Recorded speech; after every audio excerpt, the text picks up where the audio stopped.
It's really an honor and privilege to have you with us today. And as Wombut said, and right from the start, we want to say, this is a God story. This is not a church story, it's not a people story, it's a God story, and we are so grateful for what God has done in our midst. Amen. Wombut, how many years have you been with this church? 30? 34. Dr. Otto, quickly stand up. There he is, the brain surgeon.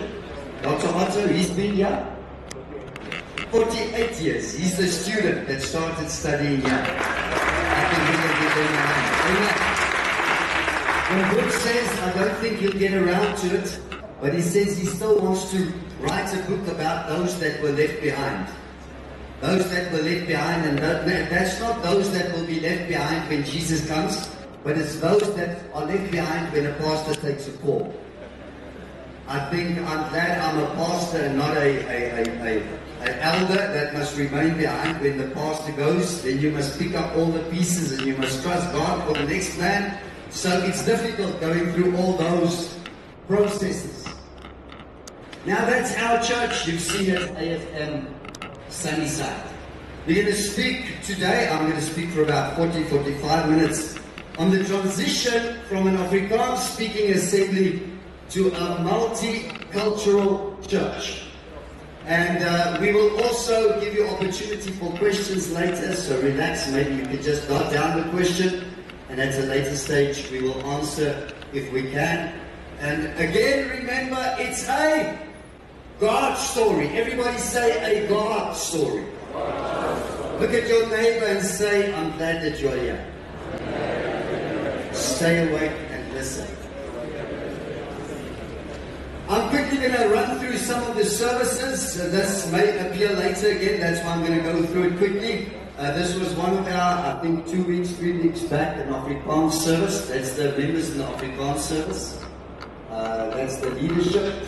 That's Pastor Harold and his wife with us here. That's the old age home close to here. That's service number 2. The old age home usually attends around about 30 to 34 people. That's Wombut. He's doing the old age home service for us, Jubileum.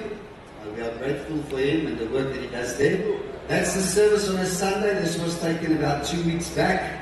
We are grateful. I don't think you see properly the amount of people, but the church goes quite far to the back. I think that was an attendance of about 900 adults, 200 and something children. That was the first English service, just from another corner. First English service on a Sunday. And then there's a second English service. You'll see that and a picture of that later. That is Pastor Luis with the Portuguese service, his members. There's Pastor Luis again with his leadership. Later on, we will specifically talk about all the services and how they joined and how they were added. So a lot of information around that will follow. Now we will just concentrate on moving to the English service. There's the French-speaking service. The biggest one is Pastor Joseph. Right? There's Pastor Joseph and his family. As I say, we will get back to this later again. Then was added the Amharic service. Amharic service with Pastor Gossa. There's Pastor Gossa. And there's also him and his wife Angela and the children. Then the Amharic service, that is the service from Ethiopia, was added. You will hear more about that later. And that's a nice group, the Tigrinya service. They speak Tigrinya. That was the most funny one on the board. We must get used to all of these things. They are from Eritrea. You will also hear more about them a little bit later. Pastor David, his wife, and the family. Right, now some people must read. Will the people that read come forward, please? Whom are the people that must come and read this for us? Come forward, please. Today, you may come today. Right, come. There should be 6. Amharic, Tigrinya, and Portuguese. Come, man. I hope you're not finding out now you must read. Don't believe so. Alright. Must I read the Afrikaans? Reg, kom ons kyk of ek Afrikaans kan lees. Want so lief het God die wêreld gehad, dat hy sy enige gebore seun gegee het, sodat elkeen wat in hom glo, nie verlore mag gaan nie, maar die ewige lewe kan hê. Is that not a beautiful language? Get used to it because you'll speak it in heaven. That's just a joke. Relax, relax. Wonderful Afrikaans. And the second one? English. Sakami. Amen. Ek groet julle almal in die naam van Jesus. For God so loved the world that He gave His one and only Son, that whoever believes in Him shall not perish but have eternal life.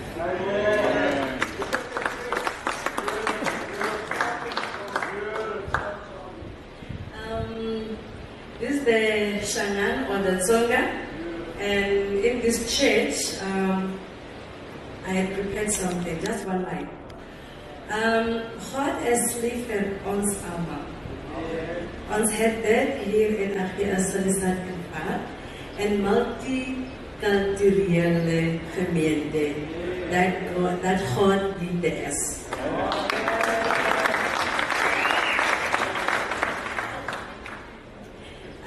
God loves us all. We have experienced it here in AFM Saliside, as we are multicultural congregation, that God is love. Amen. The heavenly language now. Em português. Porque Deus amou o mundo de tal maneira que deu o seu Filho unigênito, para que todo aquele que nele crê não pereça, mas tenha a vida eterna. Amém.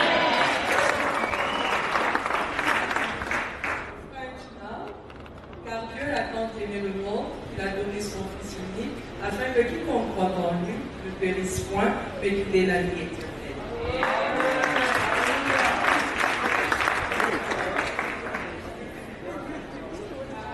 Amharic language.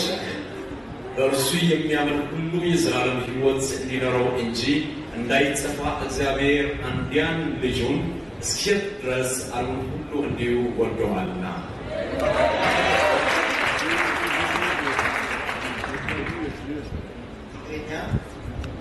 አምላክ በተሓደው ለዓለም ሁሉ አይዛል ሞት ምድራችሁ እንበር ከይተፈሲ ወድ በተከተለ ሳክነቲ ዓለም አፍቀራ Yes, let's give the Lord a praise offering. Now you see, we are so privileged in this church because without people knowing it, they are speaking in tongues. It sounds like tongues, eh? Beautiful. Wonderful. Now, Whit has already elaborated a bit on the background of this assembly. I will just say, for the last few years, I started here in 2001. And you know what happened in city centers. And since 1990 to about 2000, a lot of Afrikaans-speaking people, prominently most of them white people, moved from the city centers away. They were afraid. I don't know what they were afraid of. Some are still today afraid of Sunnyside. I don't know. Whom of you are afraid of Sunnyside? Raise your hands. There are some honest ones. We often drive 2-3 o'clock at night after the prayer meeting in Sunnyside. If God is with you, you don't have to be afraid. Amen. Been here for 15 years and nothing has happened by God's grace. His angels, His hand, His protection, His anointing upon your life brings peace. Hallelujah.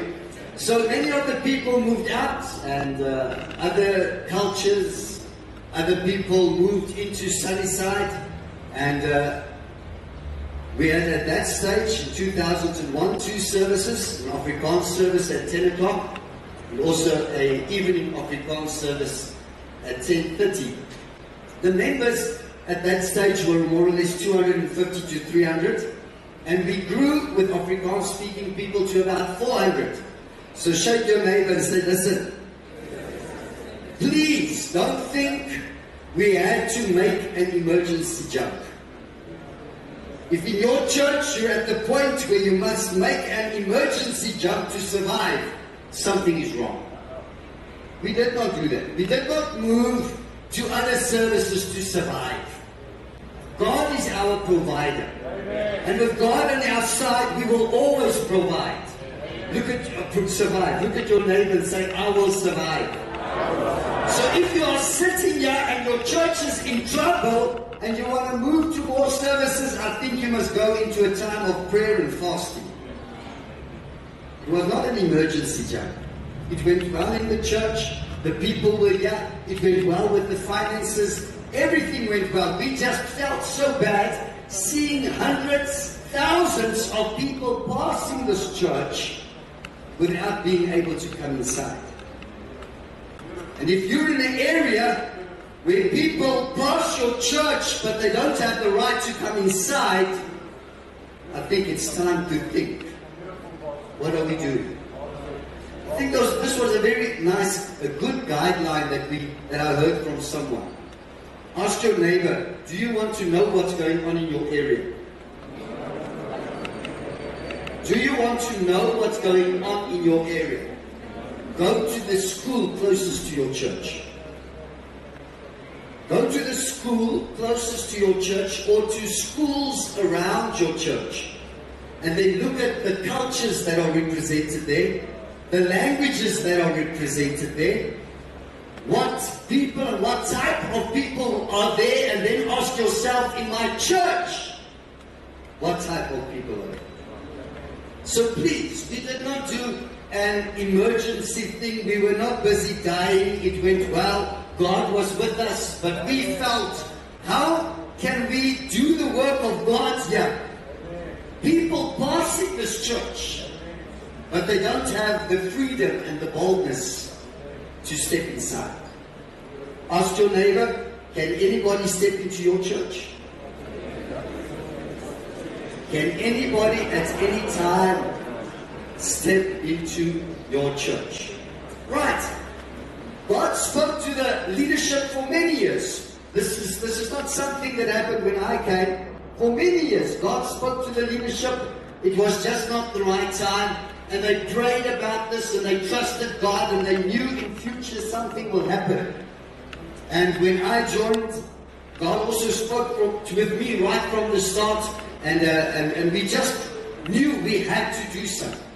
We had to open the doors, accommodate the people that are in the area. Again, not an emergency jump. Look at your neighbor and say, not an emergency jump. Amen. So, in November 2002, we started with the, actually months before that, but we started with the definite planning of the English service.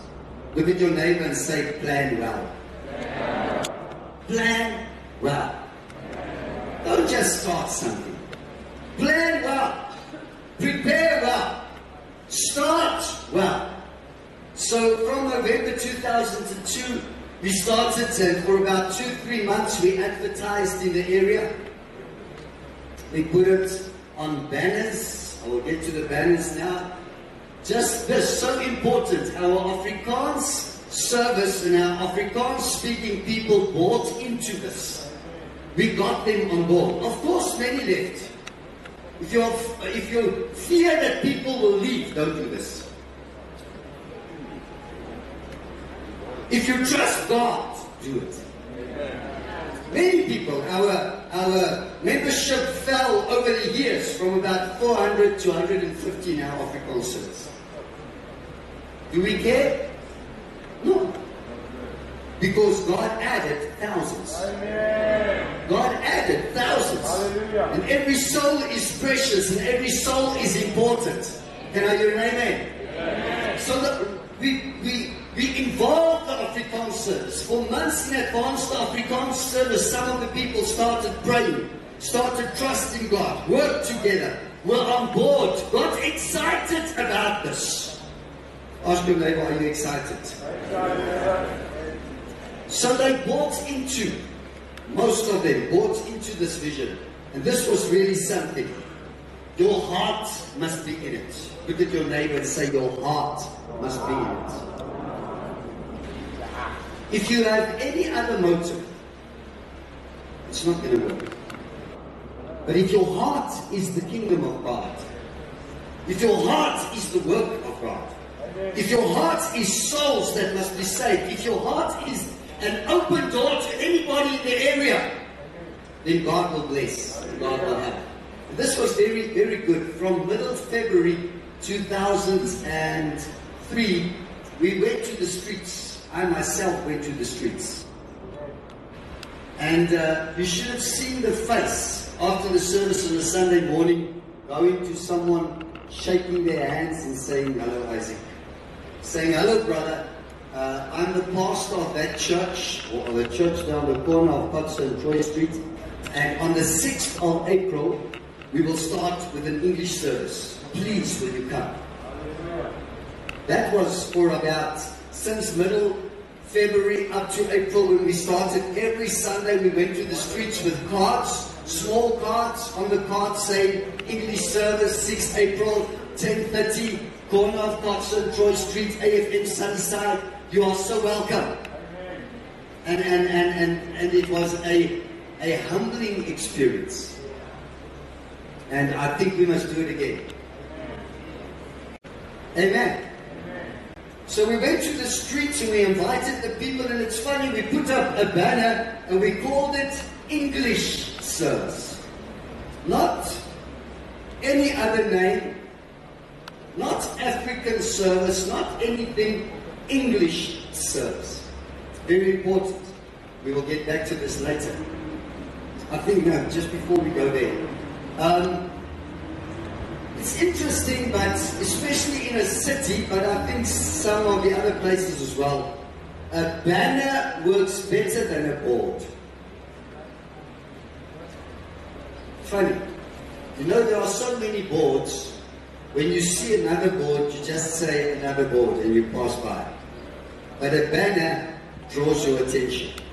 So think about this. If you want to go into that direction of putting up one banner or two banners, and then a board has got a long time effect. A banner has got a quick response and a quick effect. So we put up banners around the church. Of course, we put it on our board as well, that we will start with the English service on the 6th of April 2003. Now, this is one of the most important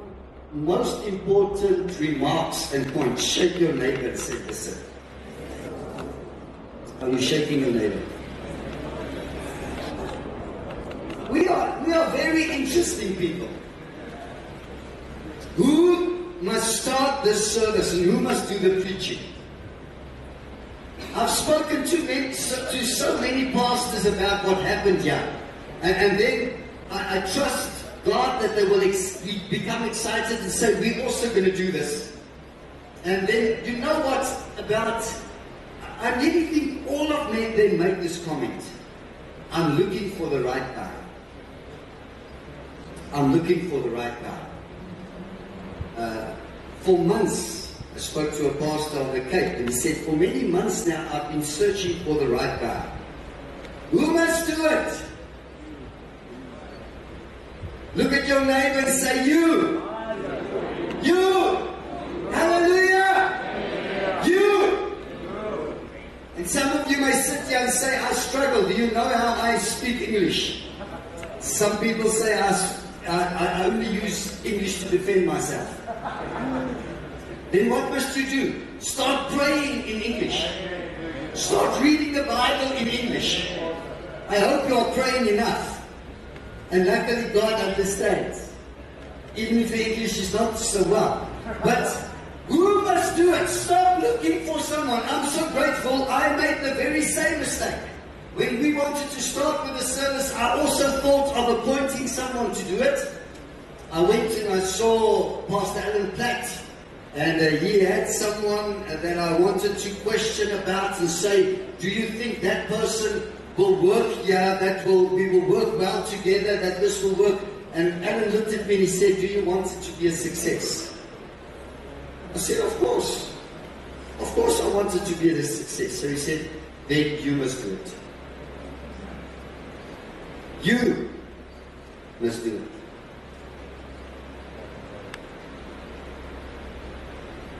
I don't know if you are afraid of the language. I don't know if we're afraid of the hard work, because I'm telling you it's hard work. Our team is here on a Sunday from 8 o'clock until 1:30, every Sunday. I'm preaching 3 times, one after the other. If you want to experience that, come and ask me. I can call you to come and preach here on Sunday. And then preach 3 times, one after the other. Pastors that preach, I think you know what it takes. One sermon, what does it take from you? Then doing that same sermon for the second time, doing it for the 3rd time. But God gives grace.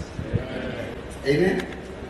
God gives grace. So most important, look at your neighbor and say, you must do it.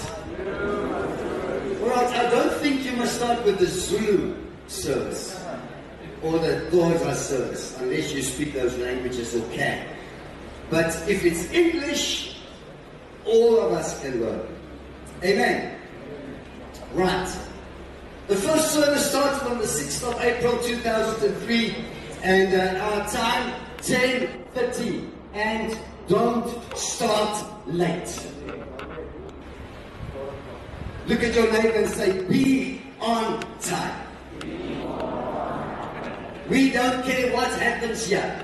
Actually, 5 to 10, our English service, praise and worship people will be on the stage already, and they will start singing. But in this church, anyone can stand up and challenge me now. Never ever have we started 1 second late for the service. For God, you must be disciplined. For God, you must be on time. For God, start on time. So the first service, when Boet already said, the attendance was 176 people, and that's why we say it's a God story. It's a God story. For the first service, I just thought about it this morning again. I think I will be uncomfortable if I go to a church where they start with a service and there's 1 or 2 people. It's just me and someone else.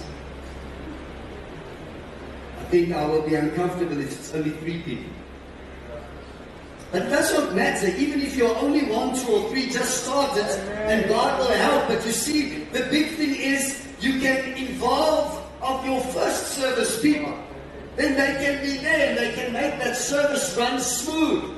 Everything must be perfect. Everything must be excellent the first time that you do it. So we are grateful. Really, God was in this 176 for the first service with an extra choir of about 25. The next Sunday, we were more or less 150 people, and from there we never looked back. The numbers just grew and grew and grew. This is very important. Don't let people feel like intruders. They must feel like family.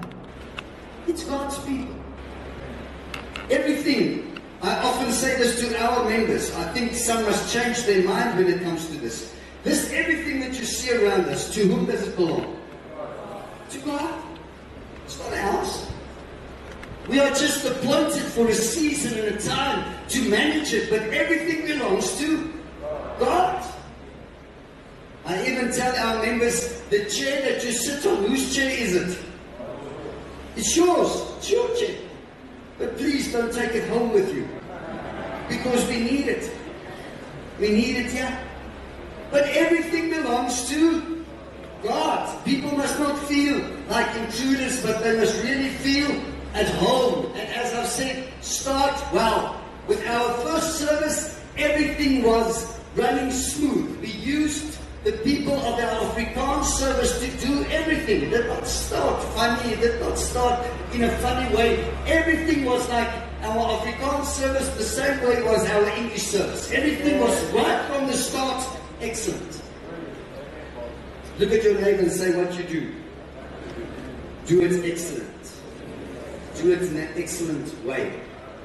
The preaching. Now, I cannot speak a lot about that because I'm preaching, but I hope your preaching is good. All the pastors, raise your hands. Ask the pastor, is your preaching good? Remember, we were also testing waters. We did not know what to do. But I preached the very same sermon sermon that I preached in my Afrikaans service to my English people. It was right from the start, steak, not water. Look at your neighbor and say, people are intelligent. Don't take them cheap.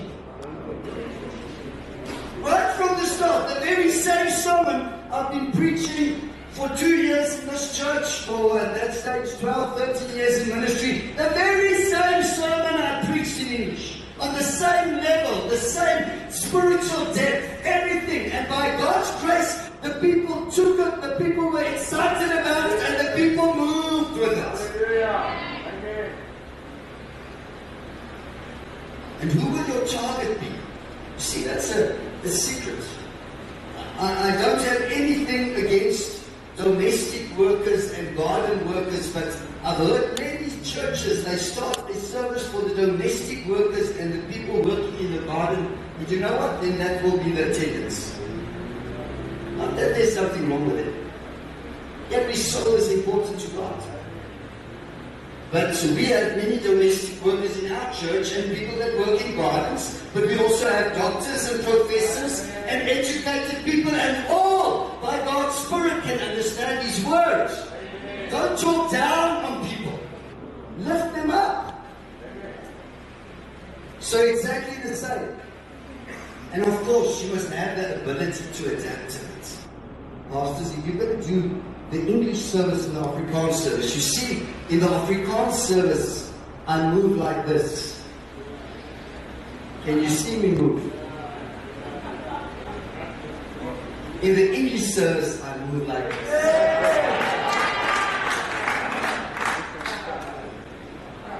You must have the capacity to adapt. Just a little bit. You must not become someone else. But just adapt to it. I was quite shocked, and I'm so grateful for what God did in our church and what God did in my life. I was quite shocked. I could take the shouting, I could take the dancing and singing. Remember, I also grew up as an Afrikaans boy with that culture. Everything must be quiet and silent. But I was shocked the first time someone whistled in church. I think I went something like, what? Whistle? Really? Whistle? In church? No, I'm not shocked if the lady that leads the praise and worship whistles on the mic. Because everything is for God's glory. Everything is to God's honor. So please, when the people dance, when the people sing, when the people shout, when the people whistle, don't get nervous.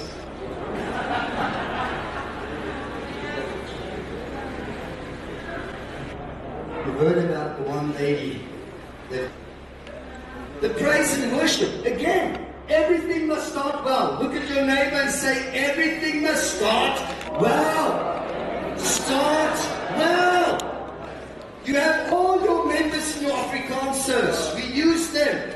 They stayed for the praise and worship. Immediately, that first service, an excellent band. Not who's going to sing, what song are we going to sing now? No. And also, be friendly towards your members. I told the people, thank you for your help, but please just help us with the praise and worship in the English service. And after that, you can go. You will get some pastors and their attitude will be, I must stay, you must also stay. That's not my attitude. I'm so grateful for your help. And you know what? It actually only meant they had to stay half an hour longer. Our first service ended. They stayed for immediately. You start with your praise and worship for about 20, 30 minutes. They helped with that right from the start. Excellent singing. Good singing.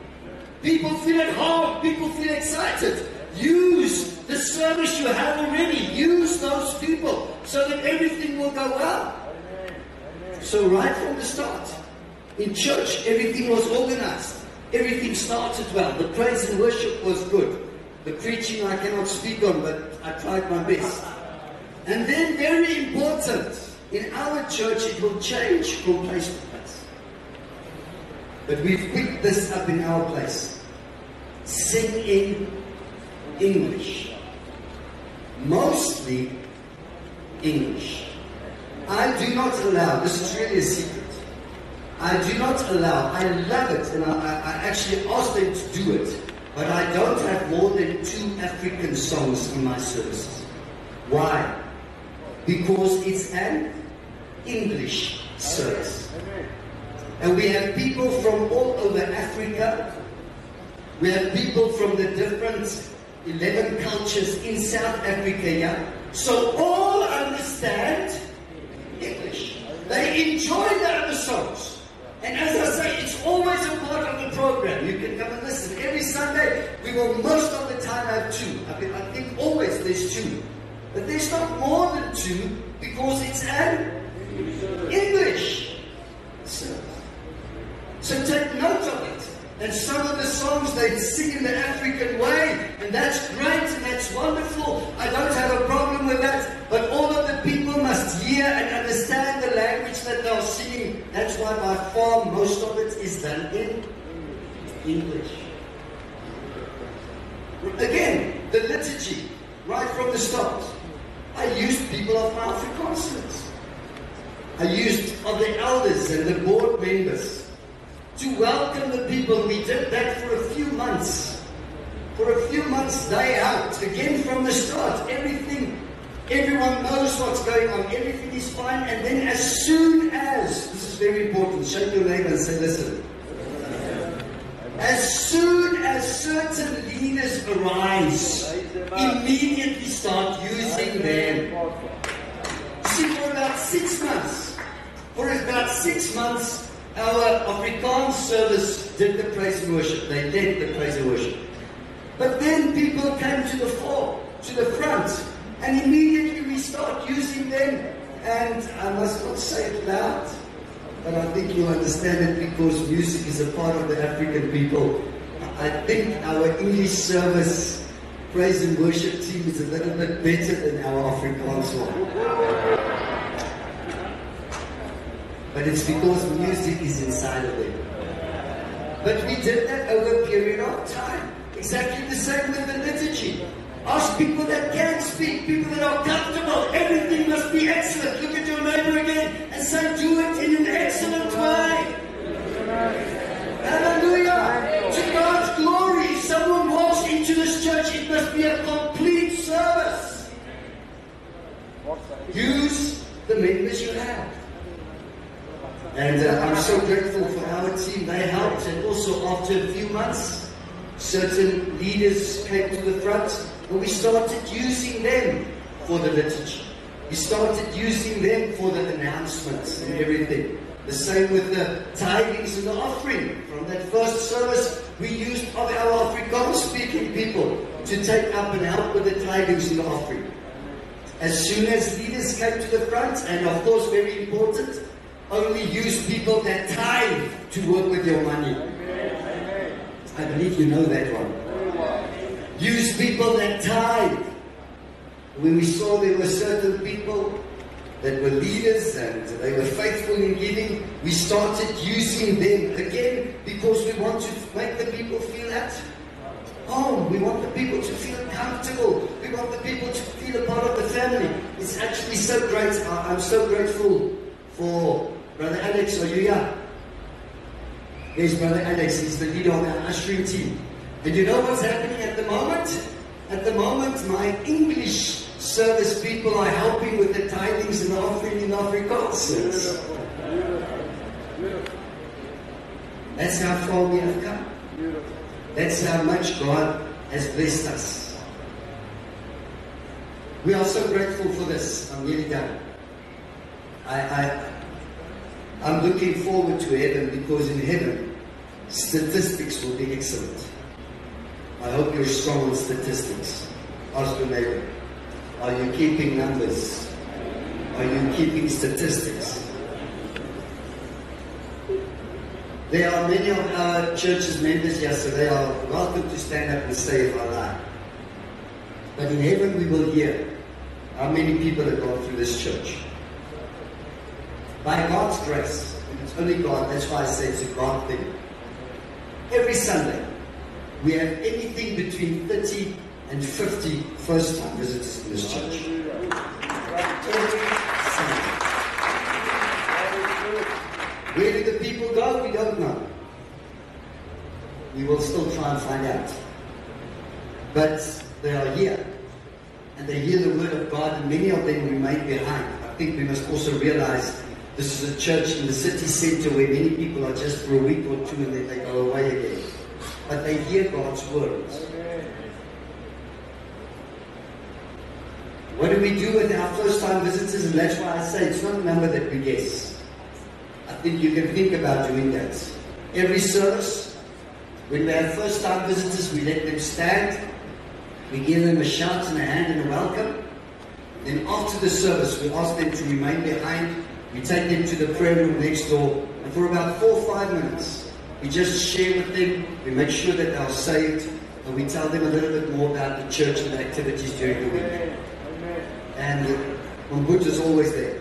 Anything between 30 to 50 between our 2 English services every Sunday.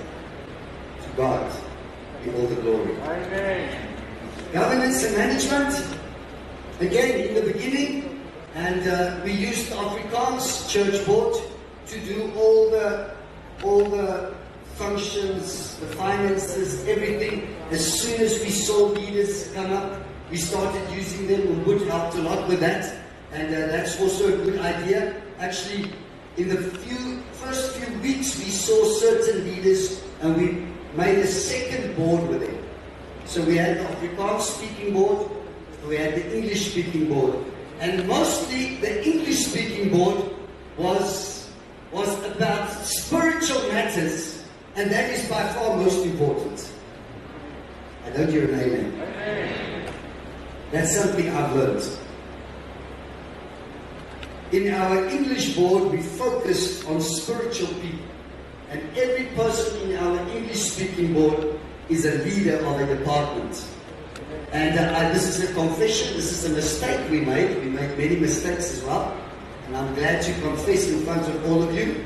We ran the Afrikaans board for 8 years before we combined them. And that's a confession. When I look back, I actually feel stupid about it. We should have done it much sooner. But God has got His way, and we also learn from that. But first of all, we focused on spiritual things related to the English board, and after a few years, we combined it. At the moment, we have one board, only one board.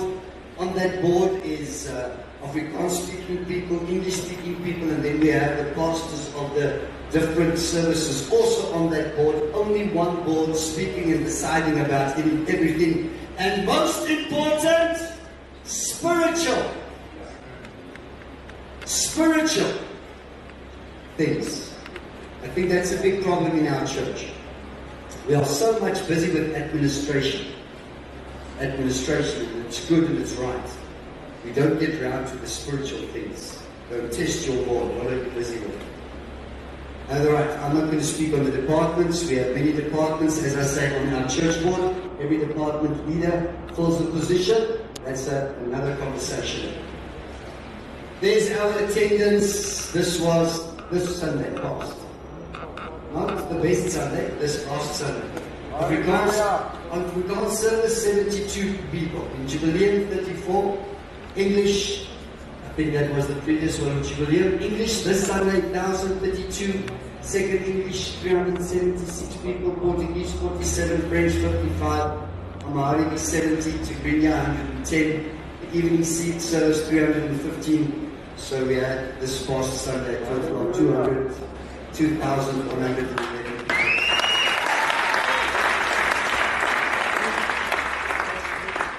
A few pastors got together in the week. Pastor Frank was there also, and we spoke about this.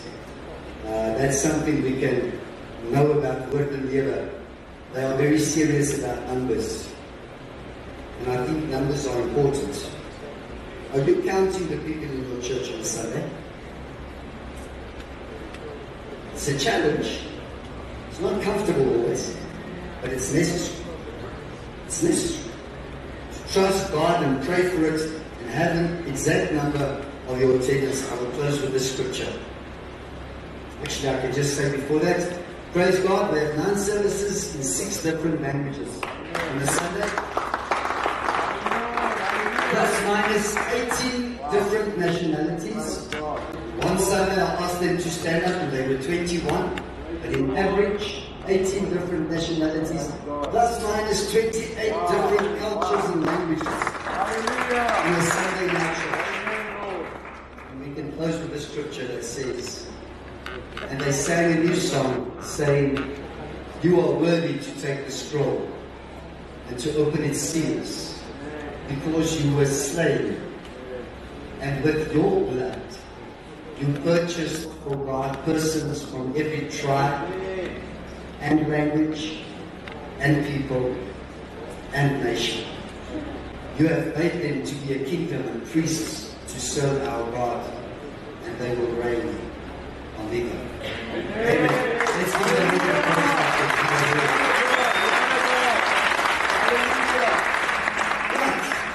Any input, something you want to add, something you want to say, something you want to ask, you are so welcome. Anyone? Any question in relation to what I've said, in the transition process, anything wrong?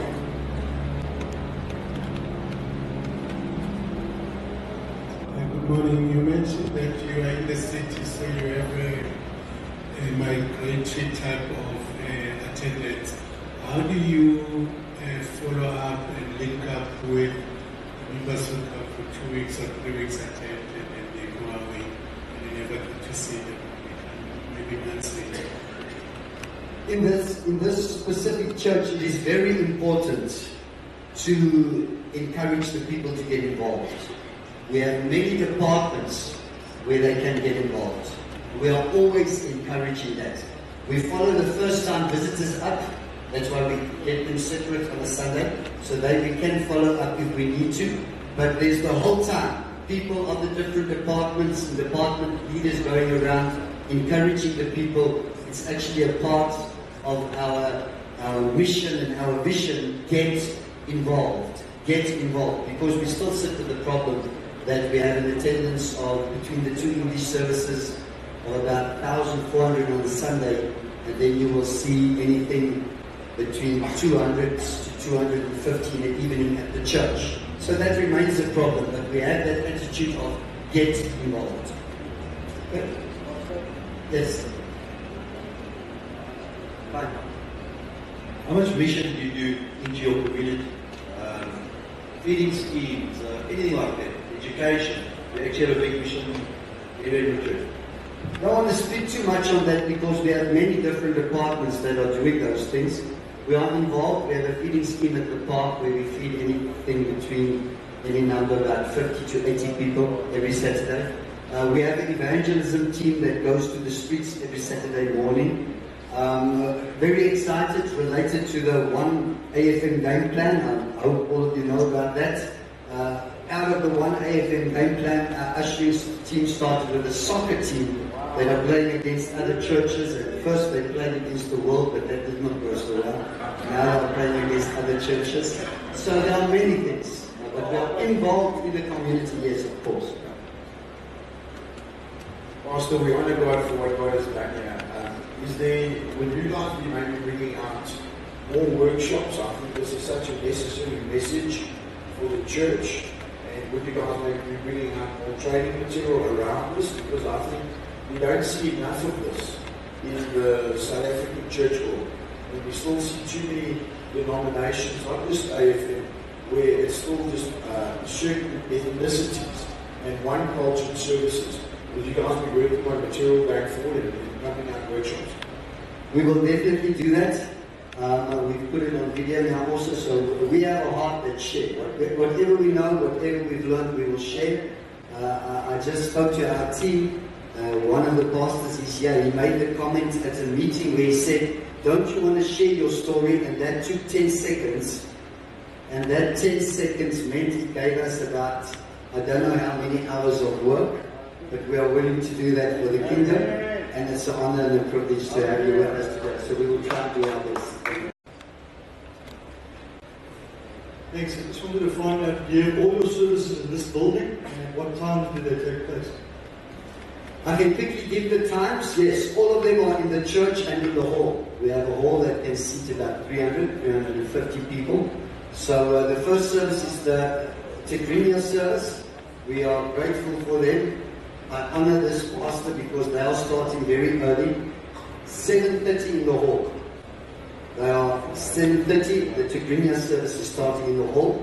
Then we have our Afrikaans service in the church at 8:30.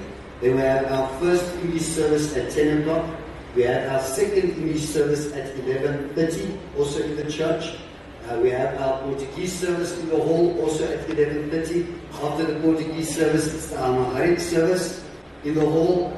And in the evening, 5:30, it's the French service in the hall. And then we have a combined English service in the church, and then also the service at the old age home. Okay. So we are really grateful for that. We are really dependent upon God, and we are trusting God for what we must do in the future, because we have really gotten to the point where to accommodate all 6 languages, the different services, every evening all the facilities are used, the prayer room, the church and the hall. So we are trusting God for wisdom, what must we do in the future. At this stage we cannot add another service, because during the week all of these services, they have their different activities, and these facilities are being used every evening, all of them at this moment. Any other question? Yes? Well, what do you do then when you discover that, okay, you said you are English service, but when you go out, you discover that there are about 10, 11 people who do not understand English, but they understand Afrikaans. And then when they have to go to the Afrikaans, they just feel they are not welcomed, or it's not done in a way. So as a leader, what would you do in that situation? We really have a wonderful relationship amongst all of us. We don't care. It's a kingdom heart. People that are in one service of mine can go to the other services. People from those services can come to our service. We don't care. We just try and have the love of God and the warmth of God for everyone, and let them feel at home and let them feel welcome. But if they want to move to another service, it's not a problem to us. They can move. Pastor Luis always moans. He said many of his Portuguese people have joined me. I've heard some of my people have joined him as well. Right. So we don't care. It's all about the kingdom. Hallelujah. We don't feel threatened. God is the one who provides. So praise God. We just do our best with that which we have. Okay. Anyone else? There's another one. There's someone also. Pastor, I'm very grateful, and I'm grateful to be here as an eye-opener to the work of God. And in terms of the advertisement, because, well, we say I do have 11 guys and everything like that. So since you have said that, so I have to pray hard to my church and my church board to go out and get people to be saved. So this is an eye-opener. You must go first. You must go with your church board. You must set the example. You must lead the way. And they will follow and do it with you. And it's actually, it's a very, very good experience. Going to the streets, shaking someone's hand, inviting them to church. It's great. Really do that. Yes, ma'am.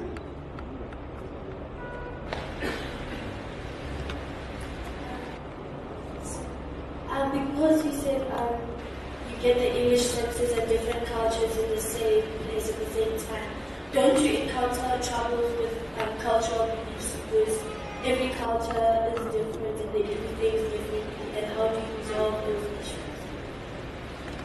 Very good question, but actually I think it's the challenge we have here in the city, and I'm so grateful towards God for that. We have such a heart for people, that we are so focused on the outside that we have very little nonsense on the inside. But we also celebrate our diversity, and every now and then we will have a service where we encourage the people to come with their different traditional dress. And we celebrate that. Then on stage you will see all the different colors, the different clothes, where we all praise God and worship all together, different languages, different cultures, but being washed in the blood of Jesus, being full of the Holy Spirit, being a child of God is more important than certain cultural uses. But we make space for that and we celebrate that as well. Okay. Yes? I just want to know, how do you guys manage to stay in the time frame? Like the praise and worship team, do they have a specific amount of time and then they must stop after 20 minutes so that the certain people are in the services can just flow? Very strict. We are very strict. That's something that I think all pastors will be great if they can do. I do not preach on the amount of information I have. I preach on the watch. The watch tells me when I'm finished. The praise and worship team, let's say our English service will start at 10 o'clock, maybe before the time. At 10 o'clock, they will start singing, actually before the time, but 10, everything must be running. Then they praise and worship until 20 past. We must work on time. 20 past, they will do the welcoming, take up the offering, the choir will sing, then I will start preaching and I will finish at 25 past for the next service to start half past again. So we are very strict on time. We really keep to time. If you have 9 services, I think 8 services on the premises, I think that's logic. You must work on time, otherwise there's chaos. Yes? The watch tells me, you see the watch is behind me. The watch is behind me and not in front of me. But I'm very relaxed because I'm taking off your tea time and that's not so relaxed. Someone else feels you have a very good, important question? Really? That one was the first. Yes. We will get to that when we discuss the more services. The last question. Yes. Just are they several meetings like worship meeting, teaching meeting, Bible coming, and leaders meeting? How is the situation in this case? You know, as a multicultural, I think the supernatural teachers, it's better to have a worship meeting as a college church. We don't have a problem. You see that we will discuss that more when we talk about all the services combined. But we have a meeting with all the pastors of the different services on a Monday morning. And at that service we discuss everything. They say whom they get to teach, whom they get to come and preach. We discuss that together, and sometimes we do it together, sometimes they do it separately, no problem. But we will discuss that again when we get to all the services combined. All right. Thank you very much. Pastor Harold, you can go and share the rest. Thank you.